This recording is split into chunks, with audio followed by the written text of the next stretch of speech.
Dear students, welcome to Power System Protection Introduction Lecture. Here, Power System Protection GTU has offered in 7th semester. The prerequisite subject is Electrical Power System 2, which has already taken in 6th semester. In this subject, the very important for practicing electrical engineer, the electrical engineer has to deal with many switch gears and protection systems of various elements of power systems. The subject curriculum focus on the study of fundamentals of power system protection, electromagnetic relays, which are important one. It also covers the protection of feeders, transmission lines, transformers, generator and induction motors. The subject deals with the principles of circuit breaking and circuit breaker fundamentals. It also covers the working principle of protective switch gears like current transformer and protection transformer. The topics covered in the curriculum are chosen in such a way that students get a very good idea of the underlying principles of switchgear and protection. Before we going through the power system protection other topics, first we have to understand what is the power system. Power system is made from generation to load.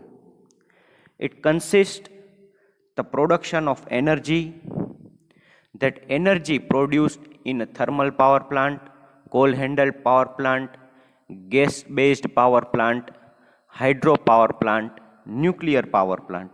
These all are sources of production of energy, or we can say electricity. Now, this electricity is to be transmitted via large wires and long towers.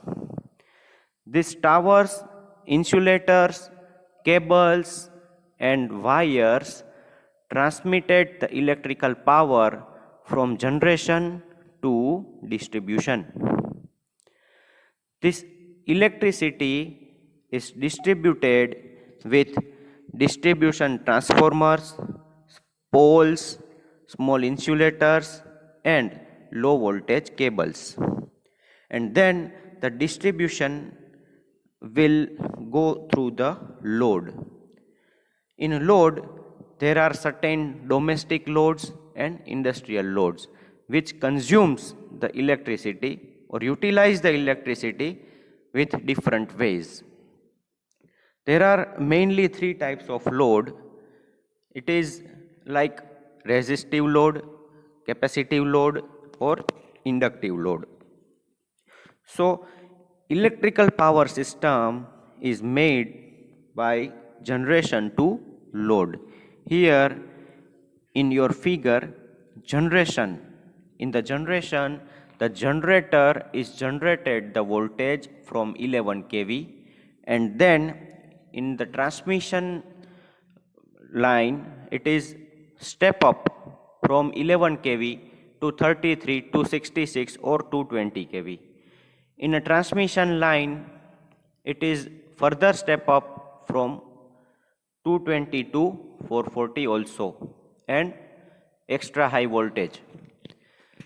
Then from transmission to distribution, it is step down further from 66 to 33 or 33 to 11.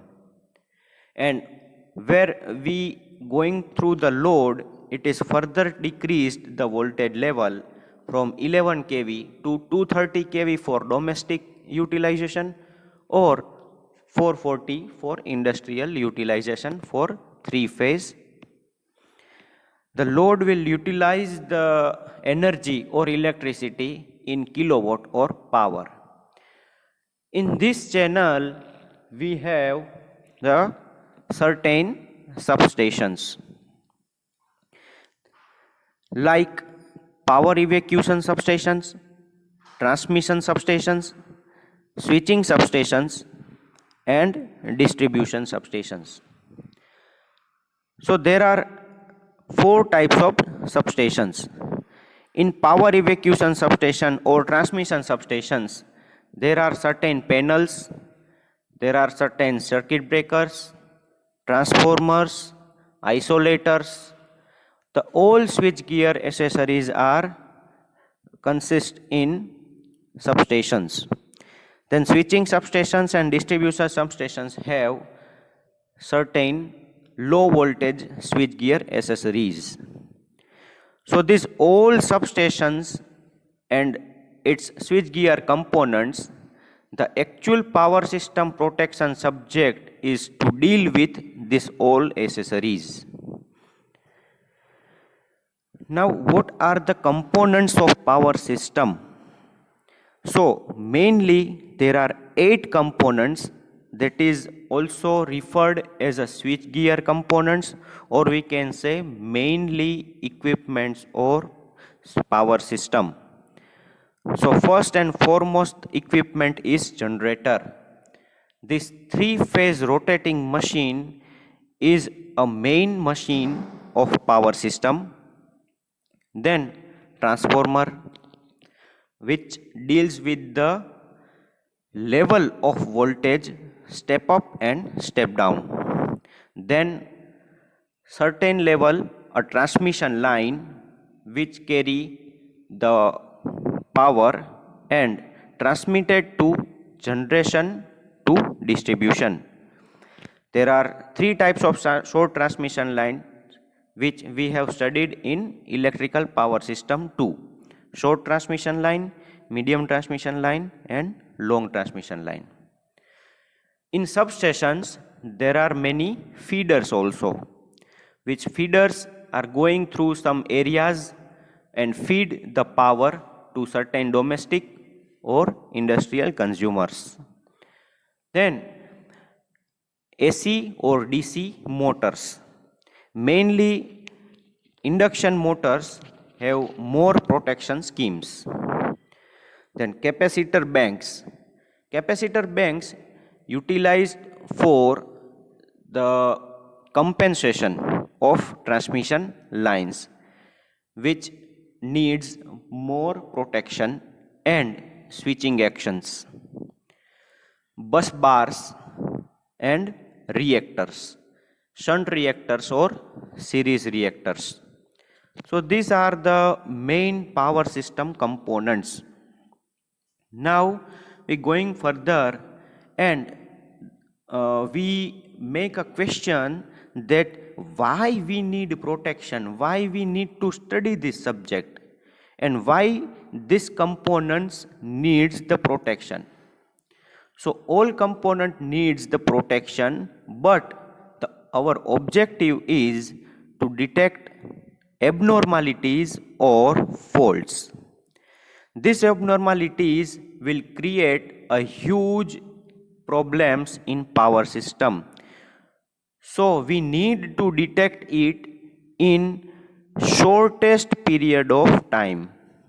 To eliminate such abnormalities by isolating the smallest portion, this portion is a faulty portion and we need to isolate from the healthy portion to prevent injury to personnel and to prevent damage of equipment. You know, the equipments are so costly, so we need to prevent it from damage, from the faults. And first we need to enable continuous service in undamaged part of the network. So the healthy system will continue to work in abnormalities. So our objective is why we need protection.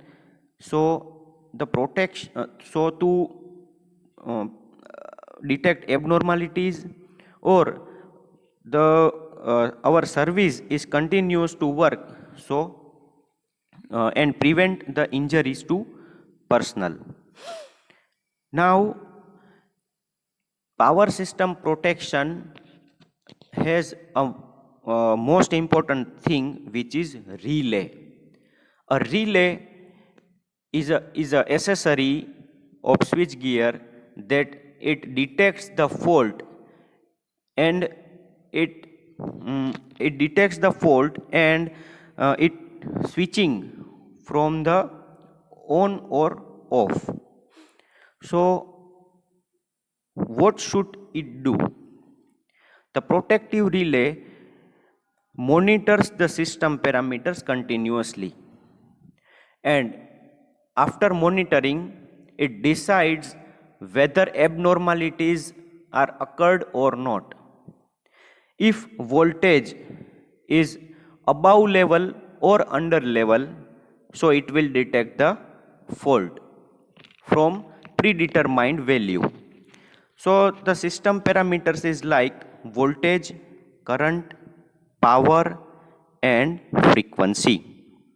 So these parameters have some predefined values for a healthy power system. If it varies within certain limits, the alarm will sense. But after that, the protective relay will be take the charge, or it will active and switch the circuit breaker to open its contact. Protective relay operates quickly when it necessary. It is characteristic of dependability. And protective relay should not operate wrongly when the malfunctioning ratings are came. It is also characteristic of stability or discrimination.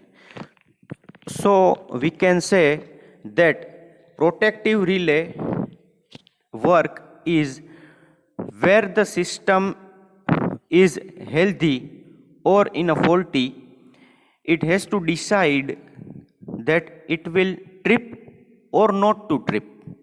This is the main fundamental of protective system or protective relay. Now the power system has certain requirements, and which is relates to our power system relay, power protection relay. Relay has to be in these characteristics. So in your slide you can see the 4 points, which is speed, sensitivity, selectivity, and reliability. These 4 points are, we can say, it's a relay characteristics also. Speed, which relay must operate in required speed. It should neither be too slow, which may result in damage to equipments, nor should too fast, which may result in undesired operation, and damage can be minimized. In sensitivity, the relaying equipment must be sufficiently sensitive so that it operates reliably when required under the actual conditions that produced least operating tendency to detect all possible shunt and series faults. Selectivity. Now relay has to select a proper fault. The relay must be able to discriminate between those conditions for which prompt operation is required and those for which no operation or time delayed operation is required. Isolate only faulty section, which called a selectivity. So relay has to isolate only faulty section, not healthy section. And reliability, which is most important requisite of protective relay. Reliability is supervise the circuit for a long time before fault occurs. If fault then occurs, the relays must respond instantly and correctly. The operation capability of the protection system is summarized in reliability, which includes both the security in fault clearance and security against the undesired clearance. The security in fault clearance is called dependability, and the security against the undesired clearance is called security. Now these four characteristics are most important to such a way that a relay has to be implemented in switchgear or in substations. Now, what is it? What are the protective relay schemes? So, protective relay schemes are where it is implemented to the necessary equipment. We also seen that main components of a power system, so those components needs the protective schemes. So what they are?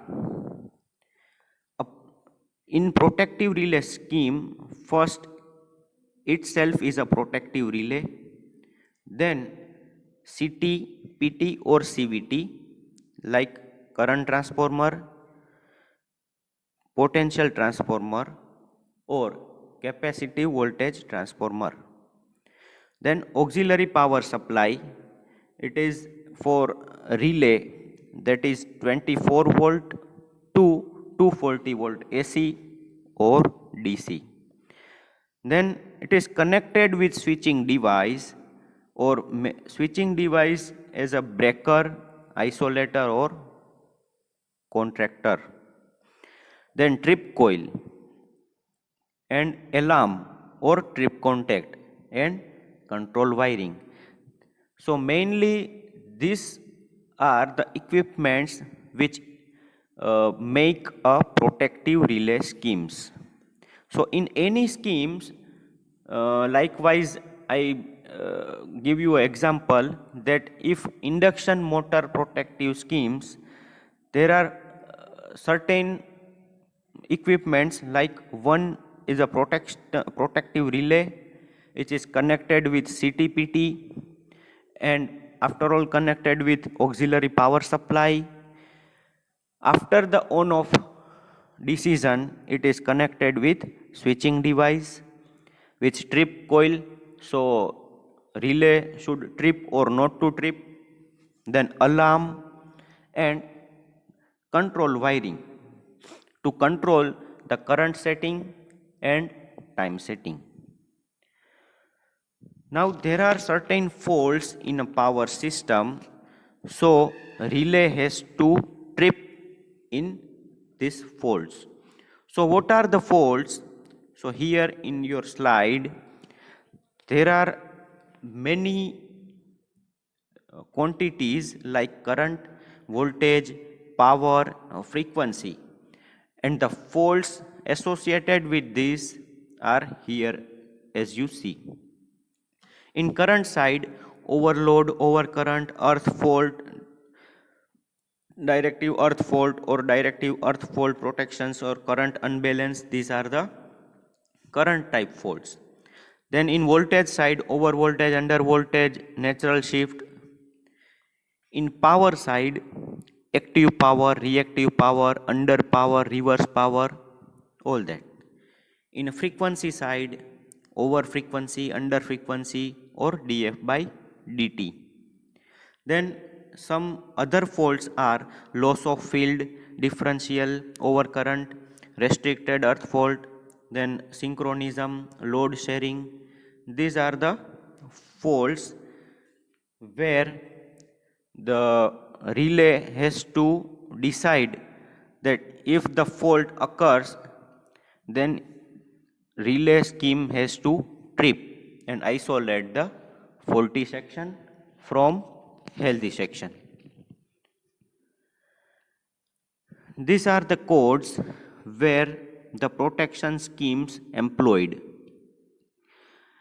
In your slide, a single line diagram is there where 11 kV line is connected with 11 kV to 110 volts PT, and PT is parallel to the in single line diagram where 27, 59 and 81 number relay is connected.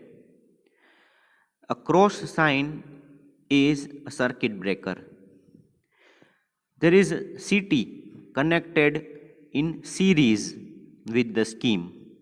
400 by 5 is a rating of CV. 6.6 megawatt generator, and 400 by 5 CT is connected with 87G.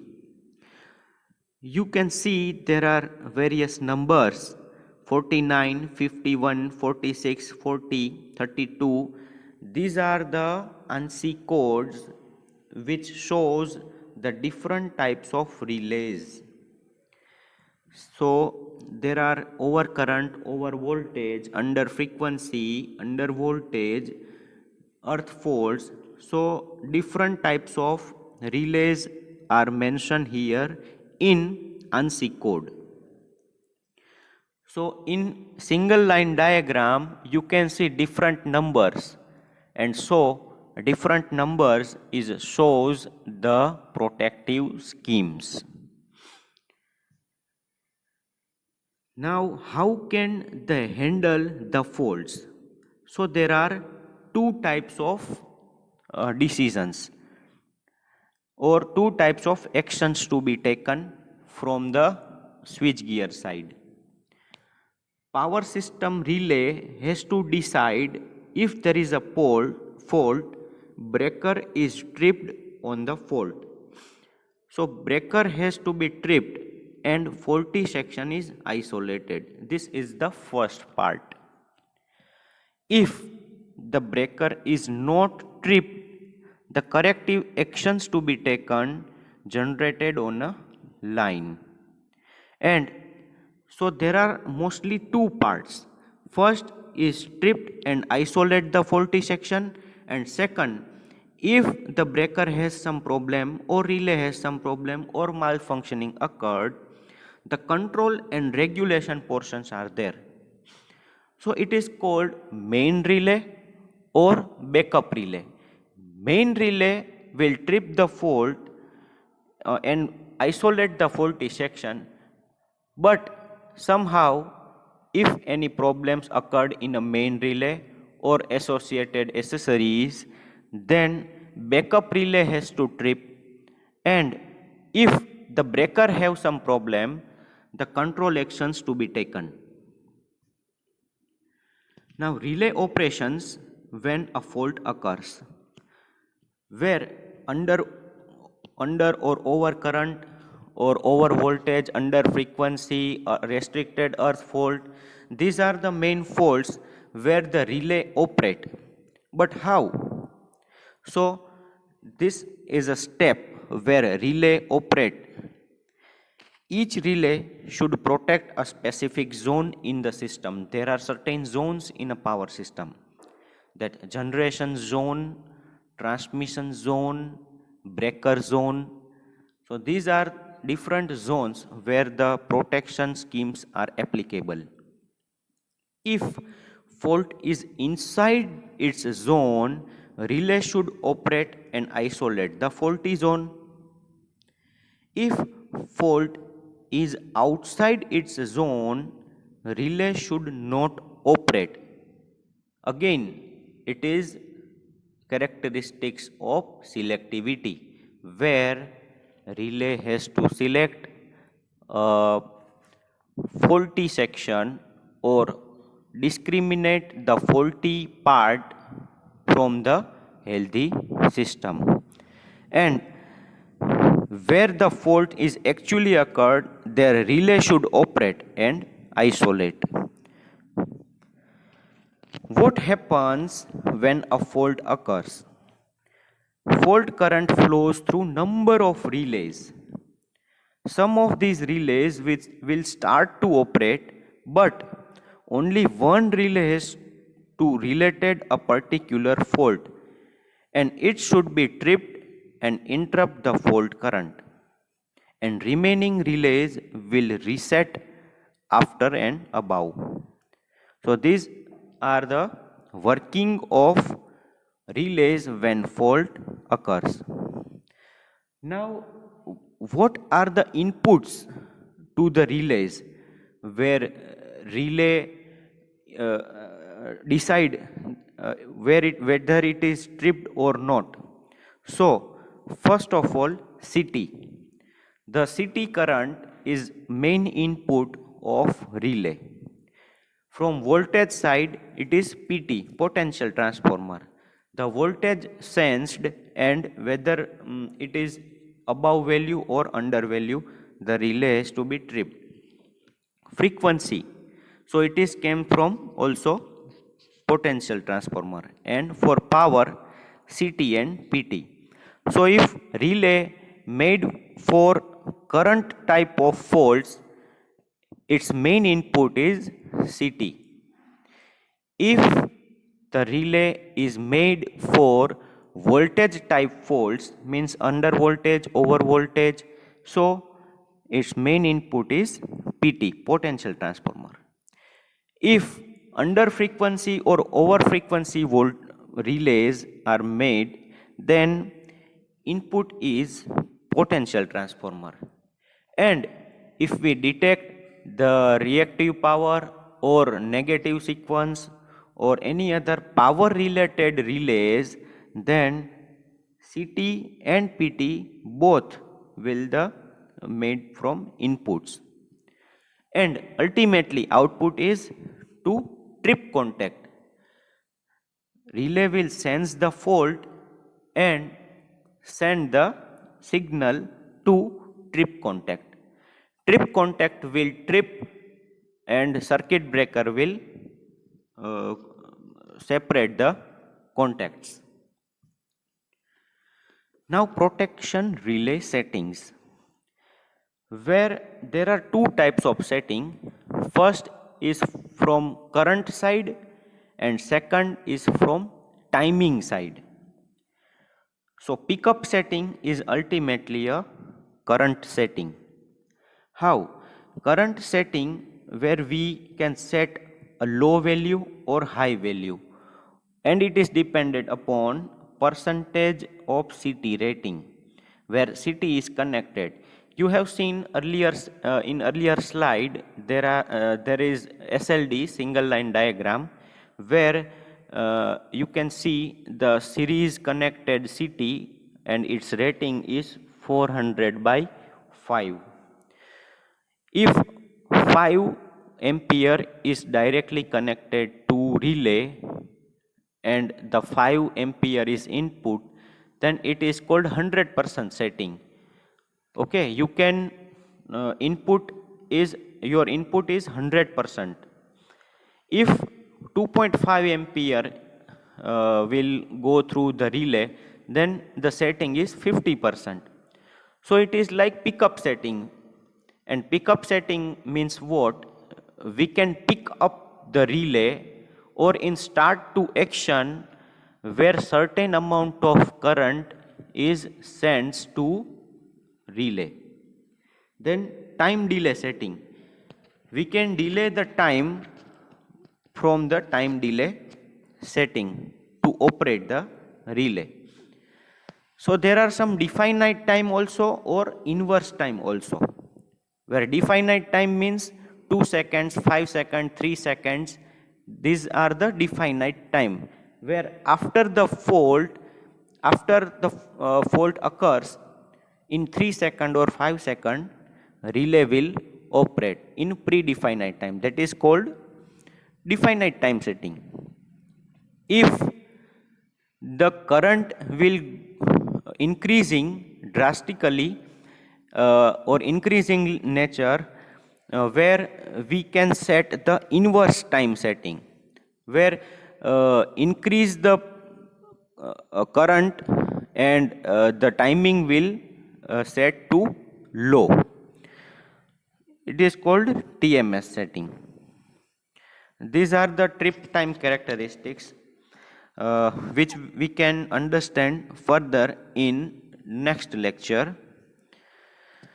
Power system trip time characteristic, which also relates to your pickup timing and trip time tripping.